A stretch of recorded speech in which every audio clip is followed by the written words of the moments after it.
கடகராசி நட்சத்திரங்கள்.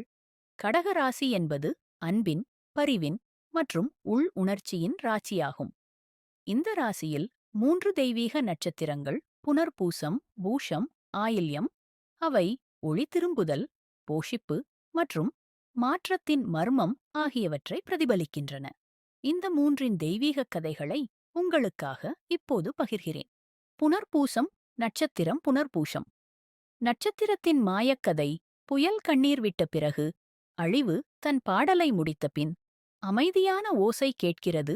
மீண்டும் துவங்கு. அந்த ஓசி தான் புனர்பூசம். அதிதி பிரபஞ்சத்தாயின் மென்மையான ஒளியிலிருந்து பிறந்தது. புனர்பூசம் என்பது ஒளி திரும்புவதைக் குறிக்கும். இருளின் எல்லையைத் தாண்டி விடியல் ஆரம்பிக்கிற தருணம். இது போராளி அல்ல, இது மீட்பாளர். வெடித்ததை திருத்தும் கரம், மன்னிக்கும் மூச்சு, அழுகையின் பின்வரும் புன்னகை. இதன் தெய்வம் அதிதி, தேவர்களின் தாயாகிய ஒளியின் உருவாக்கம். அவள் சமநிலையை மீட்டெடுக்கின்றாள், தர்மத்தை வளர்க்கின்றாள், மனது மீண்டும் முழுமை பெறும் வழியை திறக்கின்றாள். தேவர்கள் கேட்டனர், நீ ஏன் அழிவுக்குப் பிறகே வருகிறாய்? புனர்பூசம் பதிலளிக்கிறது, ஏனெனில் எல்லாம் இழக்கப்பட்ட பிறகே உண்மையான அமைதி பிறக்க முடியும். நான் மிக ரோஷனமாக ஒளிரவில்லை, ஆனால் இருளுக்குப் பிறகு நான் ஒளிருகிறேன். இவ்வாறு புனர்பூசம் நட்சத்திரமானது மீள்சுழற்சி, நிம்மதி, இரண்டாம் வாய்ப்பு மற்றும் உள்ளார்ந்த ஒளியின் நட்சத்திரமாக உயர்ந்தது. ஒளி எப்போதும் திரும்பும் என்பதை நினைவுபடுத்தும் தெய்வீக ஒளிக்கதிர். புனர்பூசம் நட்சத்திரத்தின் முக்கிய அம்சங்கள். சின்னம்: அம்புகள் நிறைந்த குவிர், செயல் மீளுதல். தெய்வம்: அதிதி, ஒளியின் பிரபஞ்சத்தாய். ஆட்சி: கிரகம்: குரு, ஞானம், விரிவும் கருணையும்.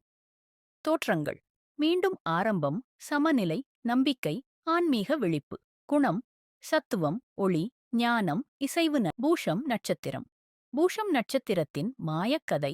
நட்சத்திரத் தோட்டங்களில் தெய்வீகத் தாய்கள் அமைதியில் தாலாட்டும் இடத்தில் ஒரு ஒளி மலர்கிறது. அது திகழவல்லது அல்ல, போஷிக்கவல்லது. அந்த ஒளி தான் பூஷம். எல்லா நட்சத்திரங்களிலும் மிகவும் மங்களகரமானது. அது புகழ் தேடாது, ஆனால் பாதுகாப்பும் பராமரிப்பும் சக்தியையும் அளிக்கிறது. இதன் தெய்வம் பிரஹஸ்பதி, தேவர்களின் குரு. அவர் தர்மத்தை சொல்லும் நபர் அல்ல, அவர் கருணையால் வாழ்த்தும் குரு. பூஷம் என்பது பிரபஞ்சத்தாயின் மார்பகம். அது ஆன்மாக்களுக்கு நிலைத்தன்மை, அமைதி, உறுதி என உணவளிக்கிறது. அது ஒரு தெய்வீகத் தாயின் மடியில் போல் அங்கே துன்பங்களும் தூங்கிச் செழிக்கின்றன. தேவர்கள் கேட்டனர், நீ தீயோ இடியோ போல் ஒளிவிடாமல் அமைதியாக இருக்கிறாய், ஏன்? பூஷம் மெதுவாக பதிலளித்தது, ஏனெனில் எல்லா சக்தியும் ஒலிக்க வேண்டும் என்பதில்லை. சில சக்திகள் அமைதியாக காக்கின்றன. நான் தீ அல்ல, நான் குணப்படுத்தும் பாலை. இவ்வாறு பூஷம் நட்சத்திரமானது போஷிப்பு, ஞானம், பக்தி மற்றும் அமைதியான வலிமையின் நட்சத்திரமாக மாறியது. தர்மம் சுவாசிக்க இந்த நட்சத்திரம் தேவை. பூஷம் நட்சத்திரத்தின் முக்கிய அம்சங்கள். சின்னம்: பசுவின் மார்பகம், தாமரை பூ, தெய்வம் பிரஹஸ்பதி, தேவர்களின் குரு. ஆட்சி கிரகம்: சனி, ஒழுக்கம், கட்டுப்பாடு, கடமை. தோற்றங்கள்: பராமரிப்பு, காப்பு, நிவாரணம், தன்னலமற்ற சேவை. குணம்: சத்துவம், தூய்மை, சமநிலை, உள்ளார்ந்த அமைதி. ஆயில்யம் நட்சத்திரம். ஆயில்யம் நட்சத்திரத்தின் மாயக்கதை. சிந்தனைகளுக்குள் நிலவும் அமைதியின் நிழலில் விருப்பத்தைச் சுற்றியிருக்கிற ஒரு சக்தி. புரிகிறதா இல்லைதா எனத் தெரியாதது. அதுதான் ஆயில்யம். தெய்வீக நாகங்களால் ஆட்சி செய்யப்படும் ஆயில்யம் ஒரு புயல் அல்ல, அமைதி அல்ல. அது நாகத்தின் அணைப்பு. மனதையும் ஆன்மாவையும் சுழற்றி மாறுபாட்டின் வழியாக விழிப்பூட்டும் சக்தி. அதன் ஆற்றல் மாயையாக உள்ளது. மோசம் செய்யும் அல்ல, மாறாக உண்மையை வெளிப்படுத்தும். அது பயத்தையும் அகந்தையையும் அழுத்தமாய் எதிர்கொள்ளச் செய்கிறது. ஆயில்யம் என்பது கர்மத்தின் முடிச்சு. அது தண்டிக்காது, விழிக்கச் செய்கிறது. ஒளி நிழலின்றி இருக்க முடியாது என்பதை அது நினைவூட்டுகிறது. ஒரு நாள் தேவர்கள் கேட்டனர், நீ ஏன் இருளில் மறைந்து இருக்கிறாய்? ஆயில்யம் பதிலளிக்கிறது, ஏனெனில் உண்மை அங்கே தூங்கிக் கொண்டிருக்கிறது.